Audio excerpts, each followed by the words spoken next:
叫我 BK， 外号一鸣，真实的形式根本就无所谓。I'm just a hater， 玩的是押韵跟嘴巴，所以别在意我玩的是商业还是世界的如一日坚持，这是 hip hop 的旋律，不再好其他，管你百姓还全山全野全的变化。就像悟空一往西天的决心毫无变化，就像神农尝百草死不了干这里所有这一个尴尬。I'm always on the way， 管他谁是和谁非，非的是文字跟韵脚来验证 no pay no pay， 别再写那些假学府的歌词让人家防卫。我的本事借你看 come on 的纪念请你退，有太多陷阱陷阱，商业的陷阱陷阱，hiphop 的陷阱陷阱，生活就是最大的陷阱，有太多陷阱陷阱，商业的陷阱陷阱，hiphop 的陷阱陷阱，生活就是最大的陷阱。何必在意回想自己的才气，把流行唱牛逼，说唱的流流气，带着点口音吹开。Okay, hi everyone. Thanks for tuning in for our audience viewers to the Philadelphia Asian American Film Festival. My name is Casey Huynh. I'm the programming coordinator here at PATH, and I will be moderating Q&A with our filmmakers from our shorts program, Reflections. We'll be taking audience questions, so please submit your questions in the comment section. Can everyone please introduce yourselves? Okay. Hi, I'm Christina. I'm a writer-director from New York and Atlanta, and I wrote and directed Mirror, which is about a Korean immigrant who has a scar on her face, and it's about her decision to get plastic surgery or not to remove that scar. And I'm a student at Columbia University. Hi, I'm Yu Lindsay. I'm a British-Japanese filmmaker based in Tokyo, and I wrote and directed Idol, which follows a single mum, Miyabi, and her daughter Kasumi, who's a child idol, and the sole breadwinner in their household or two. And the story is about what happens next when Kasumi, the daughter's cut from the lineup, and how Miyabi takes extreme actions to get her daughter back in the group. Hi, I'm Matt D'Souza. I was a DP on Idol. I'm also living here in Tokyo from Melbourne, Australia. Yeah. Okay. Not much to say. My first question is, I guess for our directors here, what was your motivation or inspiration to make your film?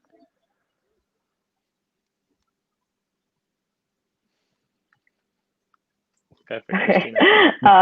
Sure. So, yeah, I mean, I don't know. I think first it started off as an image, very randomly of an Asian woman with a scar, kind of walking the streets of Flushing in New York. And from then, I started to kind of investigate my feelings about beauty standards and the pressure on women and what we have to, and men, experience about our own self-worth and insecurity based on that. And I just wanted to explore this sort of most extreme form of that and the psychology of what that's like to get over insecurity and to gain self-acceptance. Okay, Rishi. Yeah, so I'm trying to think of how to sort of dive into this without giving too many spoilers away. So I guess one factor, if you watch the film, is there's a story beat that maybe the only way to talk about this is to give away an important beat. So there's a kidnapping in the film, and I think as a child, I realized recently I had this like really strong fear of abduction as a child, like all growing up until I don't know how old, but and I think that wasn't something I was conscious of at the time, but like I found myself drawn to stories about kidnappings, and so when I was trying to write something about like I had this image of a kidnapped child in my mind, and then at the same time I read an article about the underground child idol industry in Tokyo, and the two sort of came together kind of quite organically. And I think in terms of like the setting as well, I had read a few articles at that point about how Japan has sort of exceptionally high levels of working poor and poverty among single mothers, particularly high for the highest, I think, in OECD countries. So that's like a world I wanted to explore as well, because it's something that we don't see so much on the screen. Okay. So I chose the title Reflections for our shorts program because I feel like maybe for like the first three shorts, it's like more cohesive compared to what it might mean for Idol. But how do you guys think your film connects to the theme of Reflections? I mean, yeah, I think it connects pretty directly to Mirror, which is about, you know, a woman being forced to reflect on herself and her inner state. You know, like it's kind of easy when you're in a bad place and feeling insecure to go really deep within and be super isolated and very kind of depressed, and without other people knowing about it, without letting other people know about what you're really going through. And so I think that at the end, like that journey towards the decision forces her to figure out how much of this is psychological and something that she needs to work on, you know, internally, rather than physically fixing it. And will that answer like the issue? This is like being in school. So I guess like for Idol, it's in terms of like the theme of reflection. I think it's a lot about there's a lot of, you know, there's like a theme of looking and being looked at, and looked atness, which is something I wanted to explore and also like visually avoid. So we were very careful and specific about like how we shot the film and how we didn't want to show, you know, child idols dancing on screen, or dancing on stage. And I guess, like, you know, I tend to, in my work, most of my work is political in one way or another. So it's like, you know, I'm trying to hold a mirror up to society. Okay. So, Matt, like, how exactly did you and Ryushi figure out how to shoot Idol, like working together and picking specific scenes to shoot? Yeah, I mean, a lot of that, Rishi has shot a lot of his own stuff before he and I came together. So, you know, he had a reasonably strong idea of how he wanted to approach shooting the film. So it was quite easy for me to kind of slot into the situation and, you know, contribute in my own way. But it was very, you know, 50-50 about it. I can't really take too much credit for how it all came together, to be quite honest. But it was Okay. like, no, but it was like it was a really collaborative process. I think we sort of looked at a lot of visual references and talked about like our motivations behind shooting it the way we shot it. And we talked a lot about sort of embracing sort of imperfections and letting things fall into shadow a bit more. And we used, you know, we shot in a, I think, fairly distinct way with the, we shot it all on an 18mm lens. So it has a bit of distortion, and we're sort of moving away from like that glamorous Hollywood look with the film.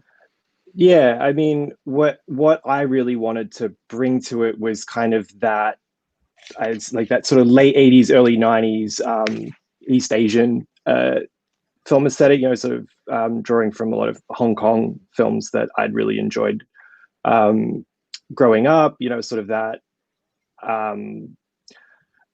ugly kind of greenish hue in the fluorescence, and for as much of it as possible using the practical lights that are in the locations, and just kind of shaping those to work in our favor. But they're not beautiful lights for film. They're just there, and I think that sort of lent quite well to what we were going for, which was heightened reality, I suppose, to a certain extent. Okay. My next question's for Christina. I'm not sure how much you want to give away about the ending for Mirror for like the viewers who haven't watched the program yet, but I felt like it was very ambiguous. Can you tell us what you think your character Iona was like, what was running through her mind at the end as she was looking at herself? Yeah.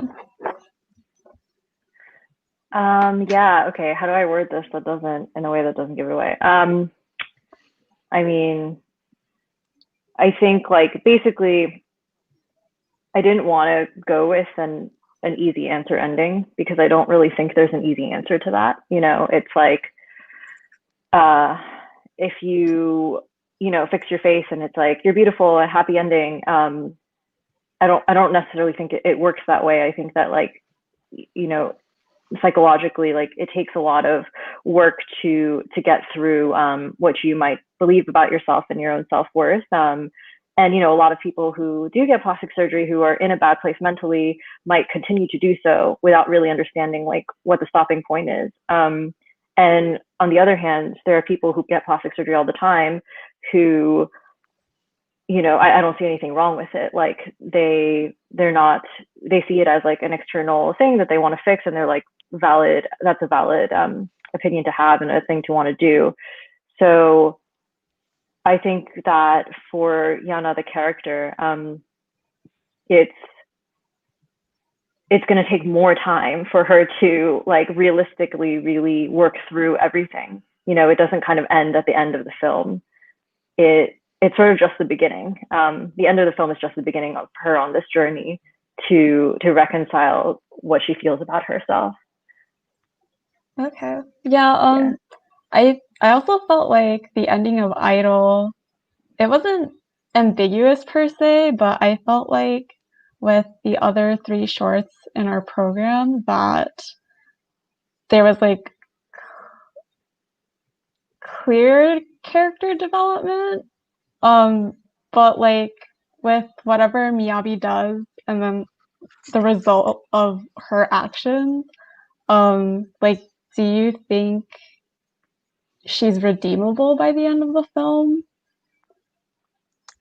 So I, what Miyabi sort of ends up doing is obviously not good, to put it lightly.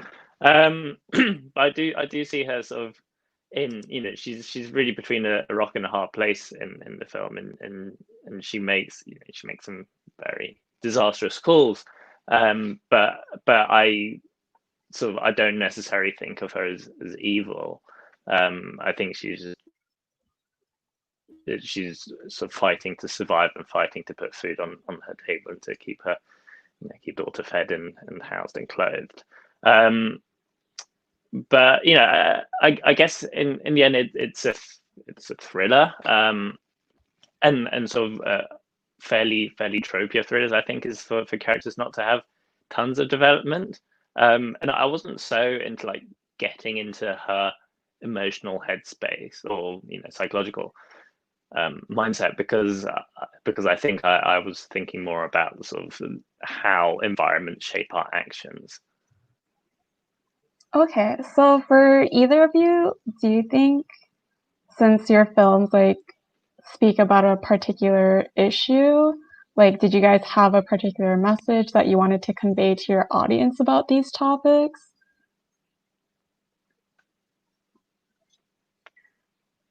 I mean, I don't think there was a specific message necessarily, but I think that that can tend to like get in the way of things sometimes if you're like trying to, I guess, you know, preach a certain message. But I think that if anything, I would want people to take away like the struggle that, you know, anyone might be having, whether they're a preteen, often a preteen age or a teenage age, that you don't really know what's going on with someone at all. And we see that with depression as well, where you don't really know who's suffering and what they're going through.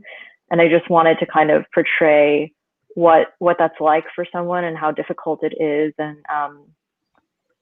and just shed light on that experience, you know, and anyone who's gone through it, like I would hope that they can kind of relate and feel connected to it.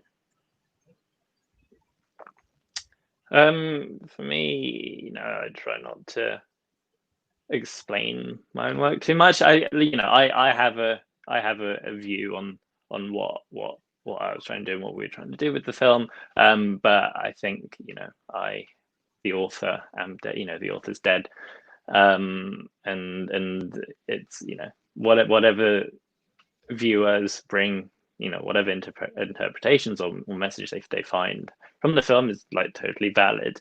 Like obviously it's, you know, it explores universal themes of poverty and motherhood and power or lack thereof. And I hope that works across, you know, for an international, I mean, I'm sure it does work for an international audience.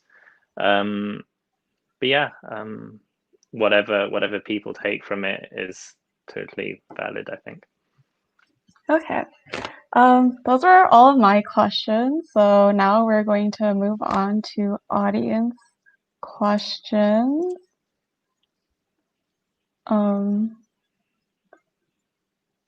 Okay, so here's a question from Amy Chen on YouTube. I really love the sound design in Mirror.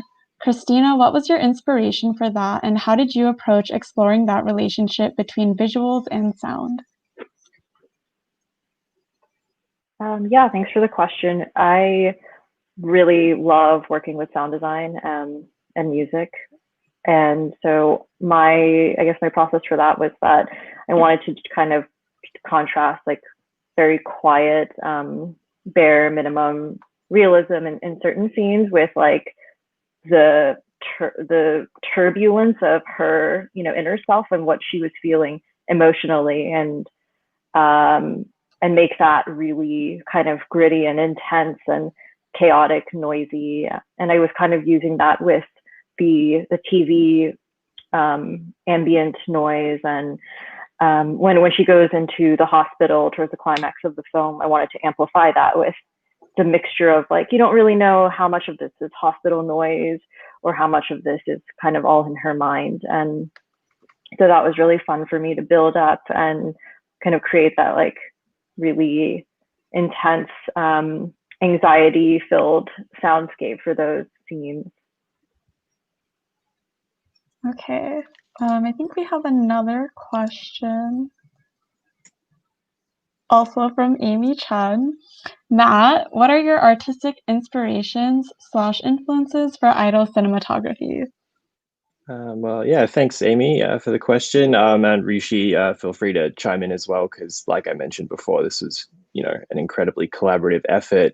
I remember when we first started talking about the film, we talked about Wong Kar-wai's Fallen Angels as a specific influence, namely around the use of light, but also the frequent use of a wider angle lens to sort of capture the environment. And, you know, one of the key differences between our film and that film is, yeah, there is a lot more close up in Fallen Angels compared to Idol.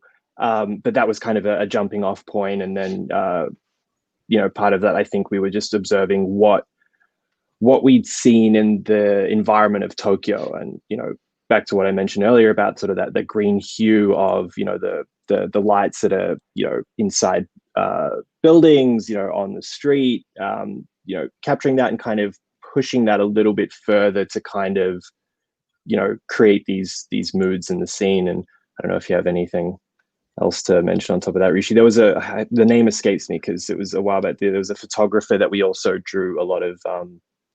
We looked at some, we looked at some Nan Goldin photos. For me, like as a director, I read Andre Bazin's essay "What is Cinema" as a student, and that sort of stayed with me, and that sort of one of the reasons why we shot wider with slightly more, I guess, tableau blocking was because I wanted to sort of slot the film into like a visual vocabulary of neo-realist cinema, even though I'm not sure we sort of stray from that a bit. I think it's like, as Matt said, it's a heightened reality, and we wanted sort of the viewer's eye to be able to wonder a bit and to find their own focus points in certain scenes. Okay, we have a third question. This is from Danny. Ryushi, the way the story plays out leads to the end results being an accident. Do you think the mother would have gone to those links purposefully given her circumstances? I mean, the ending is very much an accident, and I don't think that that was never Miyabi's intention for that specific thing to happen. I think I think she doesn't, the situation she's in and sort of the time frame doesn't give her time to think through her actions and their consequences. But no, I don't think if she knew what would happen, I don't think she would have done that, because like I said, I don't think she's. I certainly don't see the character as like an evil person. Okay.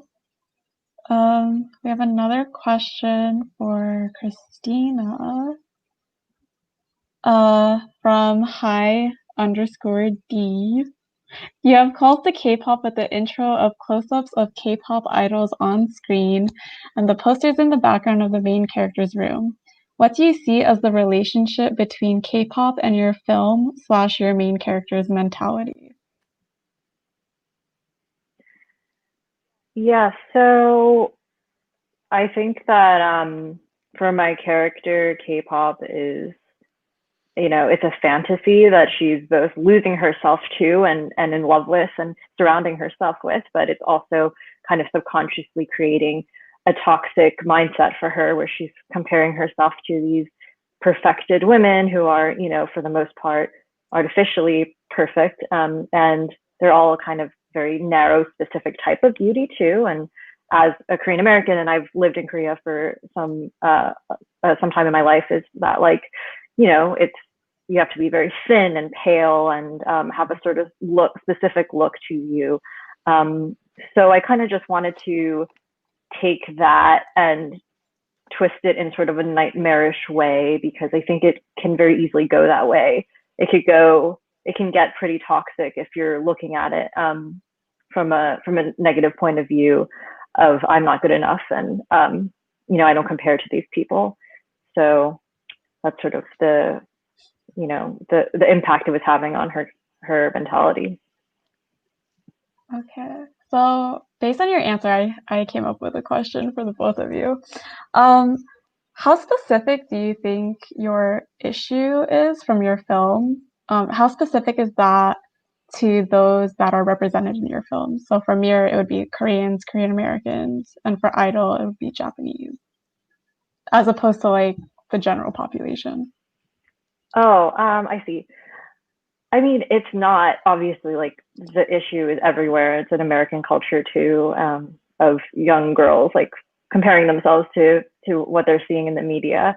So I don't think it's just Korean at all. But I do think that it's intense in Korea in a different way, because in Korean culture, it's very overt. It's not like a quiet judgment of how you look. it's like, oh wow, you're really beautiful, and I'm gonna like call you out on that and treat you nicely because of it. And like, oh, you're looking off today. You're looking really off today. I'm also going to call you out on that to your face. You know, that's kind of part of the culture, which I think can be detrimental. And it's small things like how the way that you look can affect if you're going to get a job, even if it doesn't matter. Like if that's not, you know, important to the job, you're still kind of valued a little bit higher if you're more attractive in that culture. So I think it's like specifically intensified in the Korean culture, but not, you know, it's not only there, of course.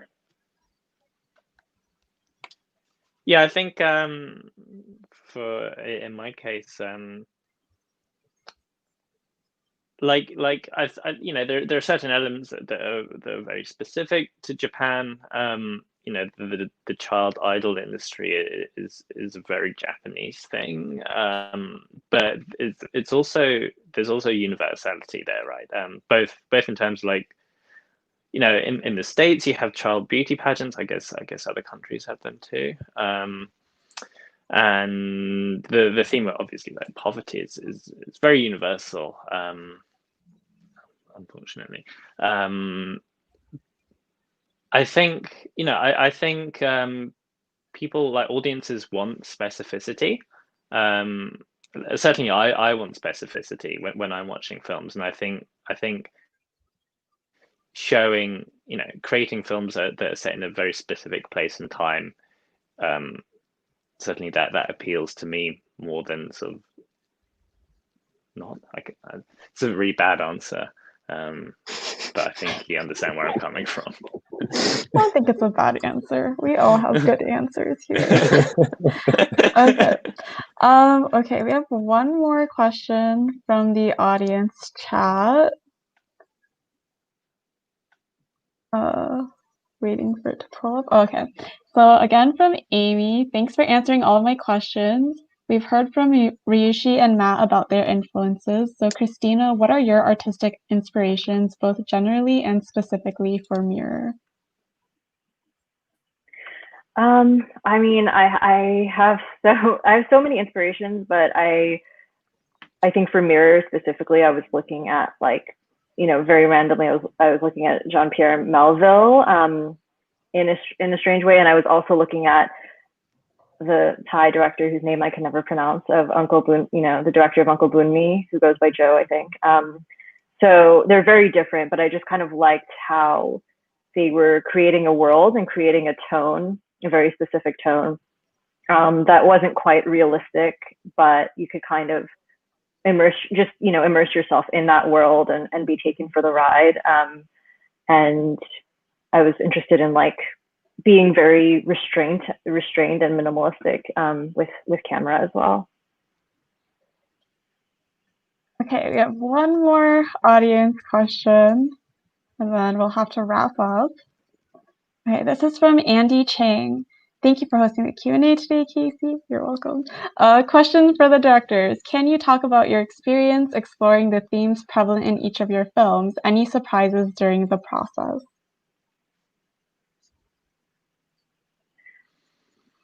Do you want to go first, or should I? You go first while I figure out. Okay. Putting it all on her. Answers can be brief. This is like the very end of the Q&A. Okay. Okay, I can jump in. Yeah, go ahead. Yeah. If okay, cool. So I think, you know, it's the process of writing and making the film. Like, once I was at that stage, I guess there are not necessarily any big surprises, but certainly, like, you know, when I first learned that Japan has the highest levels of working poor in the OECD, and I believe the highest rate of poverty among single mothers in the OECD as well, like that's shocking, because we're the third biggest economy in the world, and Japan, like, in many places, Japan's social security in Japan sort of held up on, like, quite a pedestal, but I think the reality is fairly different. Maybe we're just unfortunate that people compare Japan with the States rather than with like European countries. But yeah, I other than that, like, I when I was researching, I went to a local free child idol show that was put on at my local park, and I think what's interesting is just like the scale of the scene and how even like cities will sponsor a show, a child idol show, which is like, it's cool if it's if it's for the kids and attended by them and their friends and their mums and so on. But when it's when they're appealing to a certain audience, which tends to be sort of middle-aged salarymen, then it's a little more uncomfortable. And so I guess the scale of that industry in that world is kind of surprising still. Okay, Christina, any final words? Yeah. So I guess like in exploring the themes for Mirror, I did some research on just the mentality of women in South Korea. I'm not born and raised there, so I just wanted to get more insight on that. And it was surprising to me to see how quick they were to just point out like, oh yeah, this and this and that is what I'm not okay with about my face. I don't like my nose, I don't like my chin, I don't like this and that. And so casually and just like, it's very easy for them in their culture, in the Korean culture, to be critical of themselves, and that's something I wanted to definitely explore.